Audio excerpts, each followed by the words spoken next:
ሰላም ለእናንተ ይሁን የተወደዳችሁ የአባቴ ብሩካን የዘላለም ወገኖቼ በብዙ ምህረቱና ቸርነቱ ደግፎ በሕይወት ያኖርን ደግና ቸር አምላክ ልዑል እግዚአብሔር የተባረከ ይሁን። እታችሁ ሮማን ነኝ። ከእግዚአብሔር ምህረት የተነሳ አብረን እንደለመድነው በየሳምንቱ ያለውን ፕሮግራም እንቀጥላለን። ዛሬም ይናገረናል፣ ያስተምረናል። ስለ ብዙዎቻችሁ እግዚአብሔርን እጅግ አድርጌ አመሰግናለሁ። እየደወላችሁ የጸሎት ርዕስ መስጠቱን መላሻችሁን እግዚአብሔር ስላደረገው ነገር ምስክርነታችሁን የሰጣችሁን ስላላችሁ ወገኖች የሰማይን አምላክ ልዑል እግዚአብሔርን እጅግ አድርጌ አመሰግናለሁ። አሁንም ጌታ በብዙ እንዲረዳን እናምናለን። ዛሬም አብረን ከእግዚአብሔር ቃል እንማራለን። እንጸልይና ሁልጊዜ የሚናገር እግዚአብሔር እሱ እንዲያስተምረን ጊዜውን ሰዓቱን ያለንበትን ሁሉ ጸጋንም እንዲያበዛልን እንጸልያለን። እንጸልይ። የአባቶች አምላክ ትልቅ እግዚአብሔር ምህረት ቸርነት ገነነልን፣ በጎነት በዛልን። ካንተ የተነሳ በሕይወት ቆምን። ደጉ ጌታ እንደ ምህረት ብዛት አሰብከን። ክብር ላንተ ይሁን። አሁን ደግሞ እግዚአብሔር አምላክ ሆይ በቃል ልትናገረን ልታስተምረን የምትወደውን እንድታስተምረን ፈቅደንና ወደን ይኸው ጊዜውን ላንተ ሰጠን። አንተ ስትናገር ለልብ ትናገራለህ፣ ለውስጥ ትናገራለህ። ካለንበት ለመውጣት የላይኛው እውርነት እግዚአብሔር የመንፈስ እውርነት ወደ ላይ እንዳናይ የከለከለን የሚያበራው የቃለ ብርሃን እንዲያበራልን ለኔና ለባሪያዎችህ እግዚአብሔር እንድደግፍ እንድታግዘን ጊዜውን ላንተ ሰጠን። ለሰሚም ለተናጋሪም ጸጋ ትሰጣለህ። ያመጻ ጉልበት የክፋት ስር ይከልከል። በኢየሱስ ስም ጸለይኩ፣ አሜን። ክብር ለእግዚአብሔር ይሁን። እግዚአብሔርን እጅግ አድርገን እናመሰግናለን። እንደምታውቁት ሁለተኛ ጴጥሮስ መጽሐፍን ከጀመርን ጥቂት ሳምንታት አሳልፈናል። ግን በሚገርም ሁኔታ እግዚአብሔር በብዙ እያስተማረ እየመለሰን እንደሆነ ብዙ ወገኖቼ እየደወላችሁልን ስለሆነ እግዚአብሔርን አመሰግናለሁ። እኔም እንደ አዲስ ሁልጊዜ ባነበብኩት ቁጥር የእግዚአብሔር ቃል ከሌሎች የሚለየው አውቀዋለሁ። ይህም ማለቱ ነው እንዲህ ማለት ነው ብለን የምናውቀውና የምንከድነው ሌላ መጽሐፍ አይደለም። የእግዚአብሔር ቃል ሕይወት ያለበት ስለሆነ በየቀኑ እንግዳና አዲስ ነገር ነው የምንሰማው። ዛሬም አብረን አዲስን ነገር እናያለን። ለዚህ ነው እየደጋገምን መልሶ መንፈስ ቅዱስ ሲለን እያየን የምንወጣው።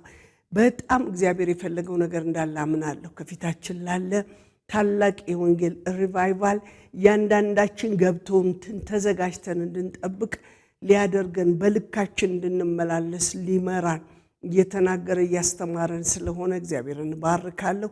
በብዙ ስለ ራሴ እንድቆም እንድመለከት እንድዘጋጅ እያደረገኝ ስለሆነ ብዙዎችም እየደወላችሁልኝ ስለሆነ እግዚአብሔርን አመሰግናለሁ። ክፍሉን አነብና ያለፈውን ሳምንት ጥቂት አይቼ እንቀጥላለን። በተለይ ከሁለተኛ ጴጥሮስ ምዕራፍ 1 ከሁለት ጀምሮ ያለውን አነባለሁ። እስከ ቁጥር 11 ድረስ ያለውን አነባለሁ። መጨረሻው ቁጥር አካባቢ ነው ያለነው። በጌታ ስም አነባዋለሁ። የመለኮቱ ኃይል በገዛ ክብሩና በበጎነቱ የጠራንን በማወቅ ለሕይወትና እግዚአብሔርን ለመምሰል የሚሆነውን ነገር ሁሉ ስለሰጠን በእግዚአብሔርና በጌታችን በኢየሱስ ዕውቀት ጸጋና ሰላም ይዛላችሁ። ስለ ክፉ ምኞት በዓለም ካለው ጥፋት አምልጣችሁ ከመለኮት ባህሪ ተካፋዮች በተስፋ ቃል እንድትሆኑ በእነዚያ ክብርና በጎነት የተከበረና እጅግ ታላቅ የሆነ ተስፋን ሰጠን። ስለዚህም ምክንያት ትጋትን ሁሉ እያሳያችሁ በእምነታችሁ በጎነትን ጨምሩ፣ በበጎነት ዕውቀትን፣ በዕውቀትም ራስን መግዛት፣ ራስን በመግዛት መጽናትን፣ በመጽናትም እግዚአብሔርን መምሰል፣ እግዚአብሔርን በመምሰል የወንድማማችን መዋደድ በወንድማማችን መዋደድ ፍቅርን ጨምሩ። እነዚህ ነገሮች ለእናንተ ሆነው ቢበዙ በጌታችን በኢየሱስ ክርስቶስ ዕውቀት ሥራ ፈቶችና ፍሬ ቢሶች እንዳትሆኑ ያደርጓችኋልና። እነዚህ ነገሮች የሌሉት ዕውር ነውና በቅርቡም ያለውን ብቻ ያያል፣ የቀደመውን ኃጢአት መንጻት ረስቷል። ስለዚህ ወንድሞች ሆይ መጠራታችሁንና መመረጣችሁን ታጸኑ ዘንድ ከፊት ይልቅ ትጉ። እነዚህም ብታደርጉ ከቶ አትሰናከሉ። እንዲሁ ወደ ዘላለሙ ወደ ጌታችን መድኃኒታችን ወደ ኢየሱስ ክርስቶስ መንግሥት መግባት በሙላት ይሰጣችኋል ይላል። ክብር ለእግዚአብሔር ይሁን። በተለይ ባለፈው ሳምንት ያየነው በጣም ደግሜ ብናገረው ወዳለሁ። ምኑን ብትሉኝ ጴጥሮስ በመጨረሻ በዮሐንስ ወንጌል ምዕራፍ 21 ላይ ጌታ ኢየሱስ ክርስቶስ የዮና ልጅ ስምዖን ሆይ ትወደኛለህን ብሎ ጠይቆ ስለ መውደዱ ተናግሮ በጎች ጠቦቶችን ግልገሎችን በጎችን ሊያሰማራ እንደሚገባው አበክሮ የተናገረውን የመጨረሻውን መልእክት ከሱ የተቀበለውን መልእክት ለመፈጸም እንዴት እንደተጋ የማይበት ክፍል ነው የጴጥሮስ መልእክት። እንዴት አድርገን ከክርስቶስ ኢየሱስ ጋር አብረን በመቆምና በመጽናት የእግዚአብሔር መንግሥት መውረስ እንዳለብን የሚያሳይ ክፍል ነው። ከዚህ የተነሳ ነው ከመጀመሪያ ጴጥሮስ ጀምራችሁ ስትመለከቱ ባለፈው ብዙ ሳምንት ፈጅቶብን አይተነዋል። ይህንን ነው እያሳየን ይመጣና ይውላችሁ ይላል ከክፉ ምኞቱ ከዓለም አምልጣችሁ የክርስቶስ ኢየሱስ በጌታችን ኢየሱስ የጸጋው ባህሪ ተካፋዮች እንድትሆኑ ከዓለም ካለው ጥፋት አምልጣችሁ የመለኮት ባህሪ ተካፋዮች እንድትሆኑ መለኮት እንድትሆኑ አይደለም ባህሪውን እንድትካፈሉ ተጠርታችኋል። እንዲህ አይነት ተስፋ ተሰጥቶናል። ይሄ ባህሪ የምንካፈለው ባህሪ ደግሞ ከኛ ጋራ እሱ ፈቅዶ ይህንን አድርጓል። እንዲቀጥል ምን ልናደርግ የምንችለው በመጀመሪያ ጌታን ስትቀበሉ በውስጣችሁ የተሰማው የለውጥ ሂደት እሱ ሊቀጥልና ሊጨምር ይገባል። እነሱን እየጨመርን ስንሄድ በመጨመሩ ውስጥ በጣም ምን እንሆናለን? በጣም ራሳችን በስራ የተወጠረ ይሆናል፣ የተያዘ ይሆናል። በስራ ከተያዘን ስራ ፈቶች አይደለንም። ስራ ፈቶች ካልነው ደግሞ ፍሬያማዎች እንሆናለን። በስራ ላይ ካለን ፍሬ ያለው ስራ ይሆናል። ስለዚህ እነዚህ በማድረጋችሁ ምን አትሆኑም? በክርስቶስ ኢየሱስ ዕውቀት ስራ ፈቶች አትሆኑም። ይልቁኑ ምን ይሆንላችኋል? ፍሬያማዎች ትሆናላችሁ። እነዚህ ግን ማድረግ ካልቻላችሁ ይህንን ማድረግ የማይችል መጨመር ያቃተው የመጀመሪያውን እምነት፣ የመጀመሪያውን በጎነት፣ የመጀመሪያውን ፍቅር፣ የመጀመሪያውን እርስ በርስ መዋደድ፣ የመጀመሪያውን ራስን ለመግዛት መቆጣጠር መጨመር ያልሄደ ሰው ከሆነ ምን ሆኗል? ልክ እንደ ዕውር ሆኗል። የቅርቡን ብቻ ነው የሚያየው። ይሄ ሎንግ ሳይት እና ሾርት ሳይት የሚሉት ነገር አለ በሕክምናው ሙያ። የቅርቧን ብቻ እንዲያ የሆነ የሎንግ ሳይት ችግር ያለበት ሰው ይሆናል። እቺ ብቻ ነው የሚያየው። ይሄንን ሲያይ ደግሞ ራሱን ነው የሚያየው። ራሱን ሲመለከት ደግሞ እሱ ልክ ሆኖ የሌላውን ጉድለት ለማየት የተዘጋጀ ይሆናል። ከዚህ የተነሳ እንዲያውም አንተን ራስህን ስትመለከተው አንተ ኃጢአተኛ እንጂ ንጹህ አይደለህም። ስለዚህ ራቅ አድርገህ የላይኛውን ጌታ አርቀ ማየት የምትችለው ከኃጢአት መንጻት ሲገባ ነው። ነገር ግን እነዚህ ቀን በቀን እየደረክ ልትሄድ ባልቻልክ ቁጥር የቅርቡን ተመልካች ትሆንና ያን ጊዜ ምን ታደርጋል? ከሩቅ ያሉትን እነማንን ሌሎችን ተቺ ትሆናለህ። ከዚህ የተነሳ እንዲያው ምን ትሆናል? ያንተ የቀደመው ኃጢአት መንጻቱን ትረሳውና በቃ ምንም እንዳልሆነ ሰው ትሆናለህ። እንዲህ አይነት ሰው እንዲህ ነው የሚሆነው። እንዲህ የቀደመውን ኃጢአት መንጻቱን እየረሳን ደግሞ የእግዚአብሔር መንግሥት ልትወርሱ አትችሉም። የእግዚአብሔር መንግሥት የሚወረሰው ምን ችግር አለው? በቃ አንድ ጊዜ ትንሽ ነገር ካልኩት ይገባዋል እሱ እኮ ብለን ልንቀመጥ ትላንትና አድርገን ነበረ፣ ትላንትና ሰብከን ነበር፣ ትላንት አስተምረን ነበር፣ ወንጌል ገልጠን ነበር፣ በጎነት አድርገን ነበር፣ ትላንት በፍቅራችን እንታወቅ ነበር፣ ትላንት ብለን በትላንት ገድል ዛሬ ላይ ምንም ሕይወት ከሌለው ዋጋ ቢሶች ነው የምትሆኑት። ስለዚህ ይህ አብዝታችሁ ከሌላችሁ ወደ እግዚአብሔር መንግሥት መግባት አይቻልም። እየሰራን ነው ወደ እግዚአብሔር የምንሄደው። ምን እየሰራን? እምነት እየጨመርን እያመን ነው። ምን ሄድበት እየገባን በጎነት እየጨመርን ከሱ ተቀበለና ለሱ እየሰጠን የኔ ቢሆን በመሬት ላይ ተተክያ አልቀር። ታውቃላችሁ ብዙዎቻችን በጣም በሚገርም ሁኔታ ወንጌሉን ያንሸዋረረብን ያለው ትልቁ ሚስጥርና ጉዳይ ምንድነው ያላችሁ እንደሆነ ሰዎች የምድርን የዚህን ዓለም ነገር ብቻ እንድናይ ይሆንና ገንዘብ ወዳዶች እንሆናለን። ወንጌልን ሰብካለን። ግን ወንጌል ምን ሰብከው እንዴት ኪሳችን ገንዘብ ከሌሎች ሊመጣ እንደሚችል ያሰብን ከሆነ እኛ አይናችን ተንሸዋሮ ሌላውን ያንሸዋረን ጠማማ መንገድ እየመራን ነው። ወደ ላይ ለምንሄድ ከሆነ የኛው ዓለም ሰው እንኳን ብዙ ነገር ቢያደርግልን ለምኔ እሺ ኖረኝ ከዛስ ስንል ከዛ ተተነው ነው የምንሄደው።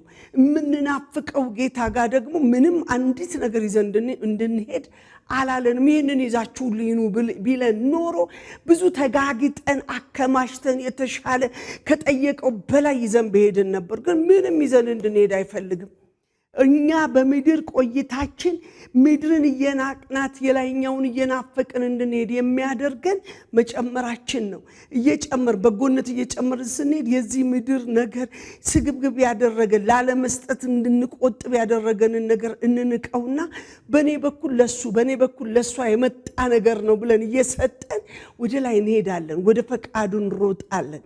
ወደዛኛው ሐሳብ ለመሮጥ የምንችልበትን መንገድ ሳናቋርጥ ምንሄድ ከሆነ የእግዚአብሔር መንግስት ወራሾች እንሆናለን።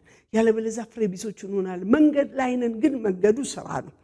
በስራ የተወጠረ ነው። በክርስቶስ ኢየሱስ ያለ ስራ ፈትነት የምንሄድበት መንገድ ተሰጥቶናል። ክብር ለእግዚአብሔር ይሁን። ስለዚህ ወንድሞች ሆይ መጠራታችሁንና መመረጣችሁን ታጸኑ ዘንድ ከፊት ይልቅ ምን አድርጉ? ትጉ። ምን ልታጸና? የተጠራህበትን እውነት የተመረጥክበትን እውነት ማጽናት እንድትችል ምን አድርግ? ከፊት ይልቅ ትጋ። በቆላስያስ መጽሐፍ ላይ አንድ ሐሳብ ብመለከት ወዳለሁ። ቆላስያስ መጽሐፍ ምዕራፍ 1 ላይ የሚለውን ቃል ባነበው ደስ ይለኛል። እንደዚህ ይላል፣ ስለናንተ ስንጸልይ በሰማይ ከተዘጋጀላችሁ ተስፋ የተነሳ በክርስቶስ ኢየሱስ ስለ እምነታችሁ ለቅዱሳንም ሁሉ ስላላችሁ ፍቅር ሰምተን የጌታችን የኢየሱስ ክርስቶስ አባት እግዚአብሔር ሁሉ ጊዜ እናመሰግናል። ስለዚህ ተስፋ በወንጌል እውነት ቃል አስቀድማችሁ ሰማችሁ። ይህም በዓለም ሁሉ ደግሞ እንዳለ ወደ እናንተ ደርሷል።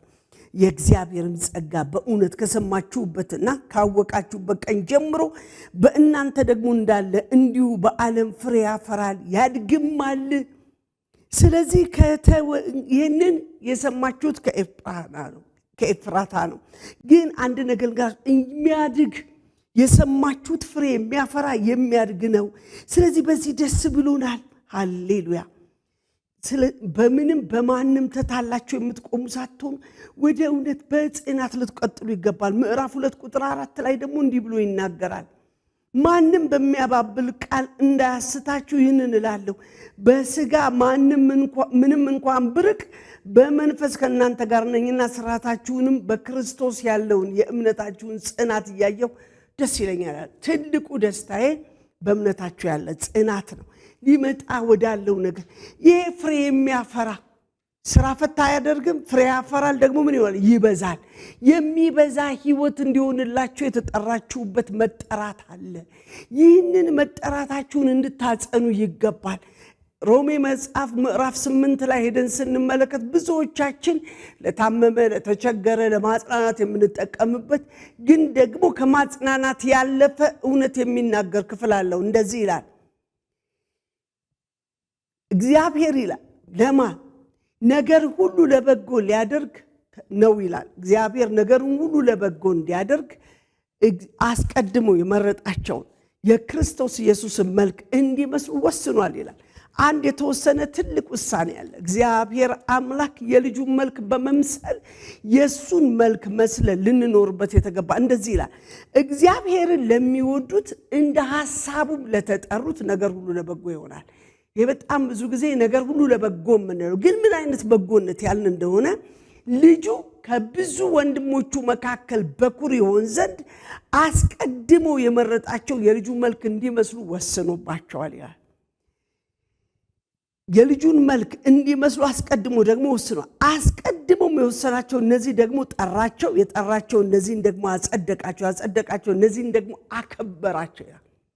የእግዚአብሔር የክብር የጽድቅ ጉልበት የጨከነና የታተመበት እውነት የሆነው በክርስቶስ ኢየሱስ ያለውን እምነት አጽንተን ብንይዝ ልጅነታችን የጸና ሆኖ ይቀጥላል።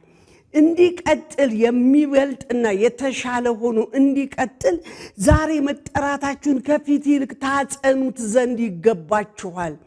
ምን በማድረግ እነዚህን በጎና ቸር የሆነውን ነገር በተለይ ገላትያ መጽሐፍ ላይ ሄዳችሁ ስትመለከቱ መንፈስና ሥጋ ሁል ጊዜ ምን ይሆናል? ይቀዋወማል። ነገር ግን ምን ይሆናል? መንፈስ የሥጋ ሥራ እየተገለጠ ነው ይልና የሥጋን ሥራ ይደረድረዋል ወደ 16 አይነት። ነገር ግን ብዙ ሊበዛ የሚችል አይነት ኃጢአቶችን ይደረድርና እነዚህን የሚያደርጉ በሙሉ ምን አይሆኑም? የእግዚአብሔር መንግሥት አይወርሱም። ወደዛ ወደ ተናፈቀው ጌታ ሄዱ። እዚሁ ሥጋቸውን እያሽሞነሞኑ ለሥጋ ፈቃድ እየኖሩ የሚቀጥሉ ናቸው። እነዚህ በቅርብ ብቻ የሚያዩ የቀደመውን ክርስቶስ በደሙ ኃጢአቱን ማንጻቱን እየረሳ ለዚህ ለሥጋው ፈቃድ ብቻ የሚኖር ከሆነ አይገባም፣ ዘላለማዊ የሆነውን መንግሥት አይወርስም። እንዲያውም ዝቅ ይልና እናንተ ወደ ክርስቶስ መንግሥት መግባት በሙላት ይሰጣችኋል። ምን ስታደርጉ? እነዚህ በጽናት ቢሆኑላችሁ። ካልሆነ አትገቡም። አለቀ። አይደለም ይህን ያክል ዘመን ኖረናል በተባለ ጉዳይ አይደለም። ልታጸኑት የሚገባ ልጅነት አለ። አንዴ ድነናል። እሱ ሲደልዘን ሲመልሰን አይደለም የሚገኘው። አዎ መዝሙረኛው ዳዊት በአንድ ስፍራ ላይ እንደዚህ ይላል፣ ኃጢአትን እየደጋገሙ አድርገው እስራኤል እንደገና ሲመልስ ቆይነ መጨረሻ ላይ ሥጋ መሆናቸው ገባው ይላል። በቃ እግዚአብሔር ሥጋ ናቸው ብሎ ይቅር አላቸው ይላል። አዎ ሥጋ ናቸው ይቅር ይላል።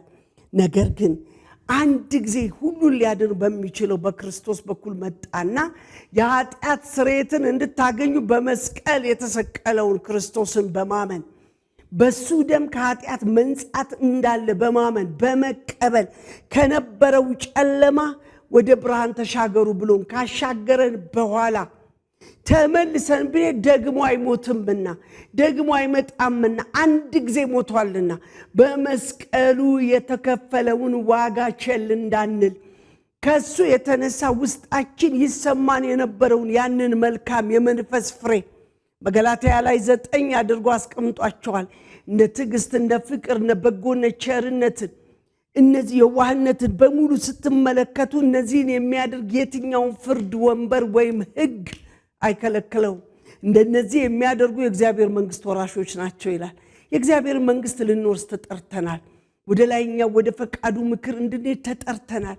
ታዲያ ያንን የተጠራነውን ጥሪ ዛሬ ላይ ስም እና ማዕረግ ተሰጥቶን በመቀመጥ አንወርስም፣ በመኖር ነው። ሕይወት የሚሆንልን የሚበዛልን እየጨመርን የምንሄደው ነገር ስራ ፈት ሳንሆን ስንቀር ነው።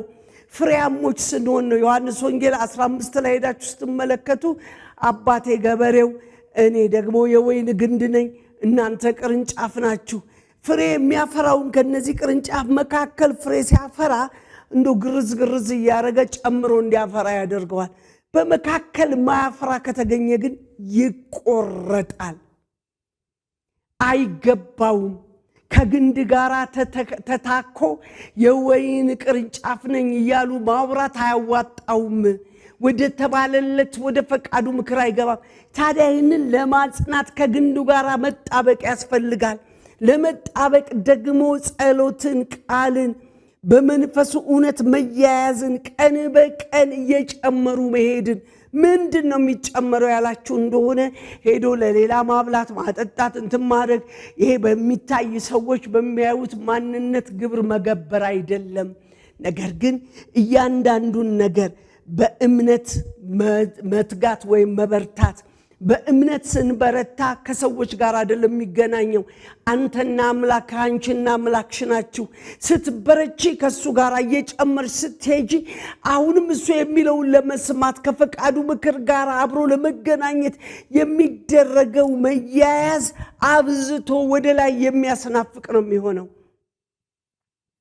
በጎነትን ቸርነትን ፍቅርን ወንድማማች መዋደድን ስናስብ እየጨመርነው ስንሄድ በምድር ያለውን ነገር ያስናቀን የኔ ነው ያልኩትን ያስተወ የላይኛውን እንድመኘው ያደርገኛል የላይኛውን ከተመኘው ሁሉንም ያስንቃል ሁሉንም የሚያስጥል ነው ሁሉንም የሚያስንቅ ጌታ ነው ከሱ ጋር ስትሆኑ ፍሬያማ ትሆናላችሁ ፍሬ ለማፍራት ግድ እንዴት ይሻላል ብለን የሂሳብ ቀመር አንሰራም እንደተባልን በውስጣችን እንደ ቃሉ የመንፈስ ፍሬን እየጨመርን ስንሄድ ፍሬያሞች እንሆናለን ግድ መድረክ ላይ ምስባክ ይዘን በመጮሃችን በማስተማራችን አይደለም ወይም ሰው የሚያብቀው ያገልግሎት አይነት ስለያዘን አይደለም ነገር ግን እነዚህ ነገሮች ሁሉ ጊዜ ያደረግን ስንሄድ ከሱ ጋር ነው ቁርኝታችን አሁንም በእምነት አሁንም በእውቀት እሱን ለማወቅ አሁንም ራስን በመግዛት እሱን ላለማሳዘን አሁንም በወንድማማች ፍቅር ቃሉ ስለሚናገረን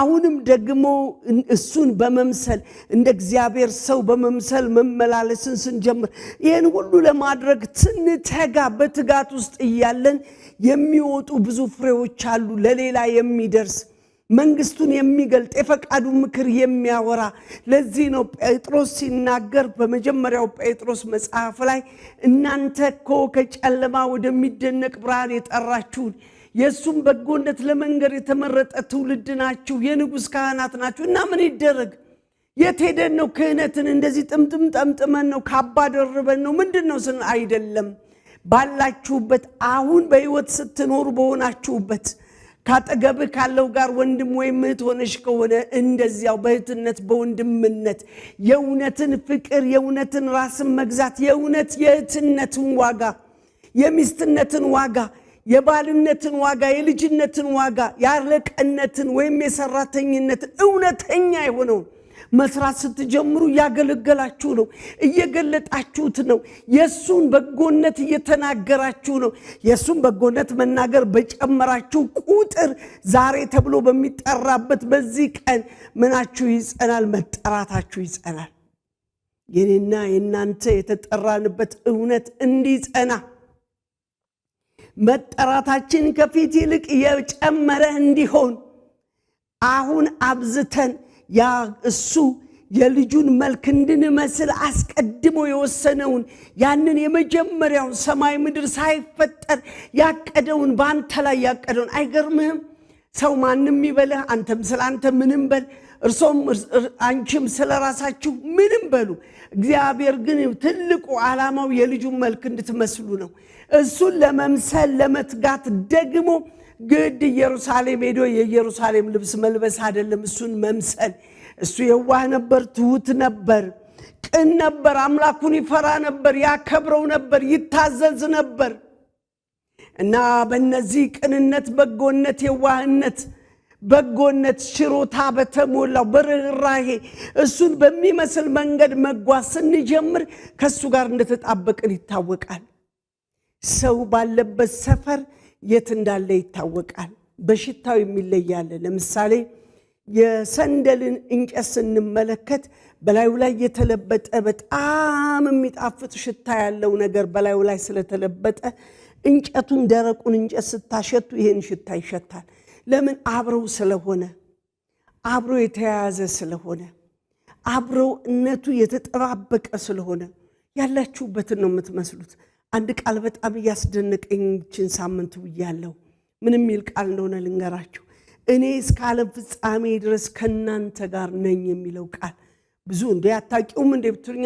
ቃዋለሁ ዛሬ ግን እንድንቃለኝ ለካ እኔ ባለሁበት እሱ አለ ለምን ቃሉን ያከብራል እስከ ዓለም ፍጻሜ ባለሽበት አለው ብሎ ይሄን ኪዳን ለእናንተና ብቻ አይደለም የሰጠው ለእያንዳንዳችን አሁን በህይወት ላለነው እኔ ከናንተ ጋር ሆናለሁ ታዲያ ትልቁ ጌታ ከኔ ጋር ከሆነ እሱ ያየኝ ከሆነ ለሱ ደስታ ለሱ ፈቃድ ለመገኘት ምንም ያስተጓጉል ነገር ተገኘ የሚበልጥብንስ ምንድነው ዋነኛ ያልነውስ ጉዳያችን ምን ይሆን ወገኖቼ ሰው ታላላቆቻችን ባሉበት ሰፈርና መንደር እንኳን እንደ ልባችን አንሆንም ምክንያቱም ራሳችንን ጠንቃቃ እናደርጋለን በጣም በቃ እነሱን ፈርተናቸው አነጋገራችን የእጃችን የእግራችን አካሄድ በሙሉ አይናችን አገላለጥ ተስተካክሎ ነው። አሁን እኮ መነግራችሁ ሰማይና ምድርን የፈጠረ ለኔና ለናንተ ሲል አንድ ልጁን የሰጠ በክርስቶስ ደም ከኃጢአት ያነጻን እጅ ያልሰራው የከበረ መንደር ያዘጋጀልን አብረነው እንድንሆን የሚወድድ ቀድሞም አብረነው እንድንሆን ይወድ ነበር። ከኃጢአት የተነሳ መለየት ሆነብን። እሱን የጸቡን ወይም የልዩነቱን ግድግዳ አፍርሶ መልሶ ከሱ ጋር ሊያደርገን ዛሬም እጁ ተዘርግታ የምትጠብቀን ቸር ወዳጅ አለን እኮ። እሱን መስለን ለሱ መኖር የምንችልበት ትልቁ ጌታ አብሮን አለ። አንተ ባለህበት እሱ አለ፣ አንቺ ባለሽበት እሱ አለ። ታዲያ እሱ በተገኘበት ደግሞ ስለኛ መልካም ያደርጋል። እኛስ በፊቱ እንዴት ነው የምንመላለሰው? ቆም ብላችሁ አስቡ ወገኖቼ። በሕያው አምላክ በእግዚአብሔር ፊት ነው ያለነው። ነገራችንን አጽንተን መያዝ የምንችለው እሱ ከኔ ጋር እንዳለ እንጂ እንደማያየን ከፊቱ የተሰወረ እንደሆነ ገብቶን ዛሬ እንደወደድን በፊታችን እንዳገኘነው ተመላልሰን የሚያየን ሳይመስለን ቀርቶ ምናልባት እኛና እግዚአብሔር የምንገናኘው ስንበረከክ ብቻ ቤተክርስቲያን ስንደርስ ብቻ መስሎን ከሆነ እንዴት እናሳዝናለን ወገኖቼ። አይደለም ቤተክርስቲያን አይደለም ጌታ የሚገኘው። አሁን እንደተናገረ 2 እና 3 ሆነን በተሰበሰብንበት ይመጣል። ነገር ግን ልንገራችሁ ወገኖቼ፣ በየትኛውም አቅጣጫ በየትኛውም እስትንፋሳችሁ በሕይወት እስካለ ድረስ እግዚአብሔር ከእናንተ ጋር አለ። በማያየው መንደርና ሰፈር ውስጥ አይደለንም። ስለናንተ ግድ የሚለው ጌታ አብሯችሁ አለ። ደግሞም በእናንተ ሊያዩ የሚፈልገውን ሊያይ አብሮነታችሁ እየጨመረ እንዲሄድ ጸጋን እየጨመረ ኃይልን እየጨመረ ወደ ፈቃዱ ምክር ወደ ላይኛው ሐሳብ ሊያሻግራችሁ የታመነው ጌታ እሱ ሃሌሉያ ዛሬም በማደሪያው ያለው ጌታ ትልቁ እግዚአብሔር ከርሶ ጋር አለ። እርሶ ባሉበት አለ፣ አንተ ባለህበት አለ፣ አንቺ ባለሽበት አለ፣ እኔ ባለሁበት በዚህ አለ። እርሱ አለ። ይህ ሲገባን ትልቁ ጌታ ከኛ ጋር እንደሆነ ከሱ ጋር እንዳለን ገብተው እንድንመላለስ እንሆናለን። ልንቀጥፍ ስንል እርሱ አለ ከኛ ጋር። ድንገት መጥቶ ዘንበይ ስላላለኝ አፋችንን ስላላስያዘን ወይም ደግሞ ወዲያው እጃችሁን ዘርጉ ብሎ ስላልመታን ከኛ ጋር ያለ ስላልመሰለን እጅ በእጅ ስላልቀጣን የምህረቱ ጌታ በምህረት ተከትሎ ዛሬ ላይ ስላለን ወገኖቼ እግዚአብሔር የማይሰማ የማያይ መሰለን። ይልቁኑ ሲገባችሁ እርሱ ከኔ ጋር እንዳለ ሲገባኝ ራሴን በጥንቃቄ ይዘዋለሁ። በጥንቃቄ በመመላለስ ውስጥ ምናችንን እናነጻለን። መጠራታችንንና መመረጣችንን የሚበልጥ ነው። ከትልቁ አባት ጋር እቆራኛለሁ፣ አብሬ ሄዳለሁ። አለኝ አገር አለኝ ምድር ብለን እንዘጋጃለን። ከተዝረከረክንበት እንውጣ። እሱ ከኛ ጋር እንዳለ ይግባን። ለተጠራንበትና ለተመረጥንበት እውነት ከምንም በላይ የሚልቀው እንቋችን እሱ ነው። ዘላለምን የሚቀጥል ከሱ ጋር እንድንቀጥል እግዚአብሔር ይርዳን። እንጸልያለን። የአባቶች አምላክ ትልቅ እግዚአብሔር ይኸው እንደምታየንን ገና የመሰለን ደግሞም የምታየን ሳይመስለን እንድንመላለስ ሆነን ፊት ለፊት እያየን ድምጽ እያስደነበረን ስላልቆመን ሁሉን በልካችን አድርገህ እንደ ልካችን ስላራመድከን አንተ የሩቅ አምላክ መሰልከን። አንተ የጽድቅ ንጉሥ ትልቁ ጌታ በምህረት ባለጸጋ የሆንከው ቸሩ መድኃኔዓለም ይኸውኔና ባሪያዎች በዚህ አለን። እጅ በኛ ላይ ትሁንልን። የክፋት ጉልበት ያመጻክ እንዲከልከል እባክህን እርዳን። ለተጠራንበት እውነት ለተመረጥንበት አጥብቀን አጽንተን መያዝ የምንችልበት ጸጋ ይጨመርልን። በምድር ካለው ካባበለን ይልቅ ሊመጣ ያለው ይልቃልና ለዛ የተዘጋጀ እንድንሆን እርዳን። የምህረት እጅ ደግፈን። ያላንተ አንችልም። እንድንችል እንድትረዳን በስምህ ጸለይኩ። የበቀል ኃይል የክፋት ጉልበት ይከልከል። የምህረት እጅ በእኛ ላይ ትሁን። በነገር ሁሉ ክበር። ሕያውና ጻድቅ በሆነው በልጅ በኢየሱስ ስም ጸለይኩ። እግዚአብሔር አምላክ ይባርካችሁ ወገኖቼ። ምድራችንን ኢትዮጵያን፣ ኤርትራ ምድር እግዚአብሔር ይባርክ። ኢየሱስ ያድናል።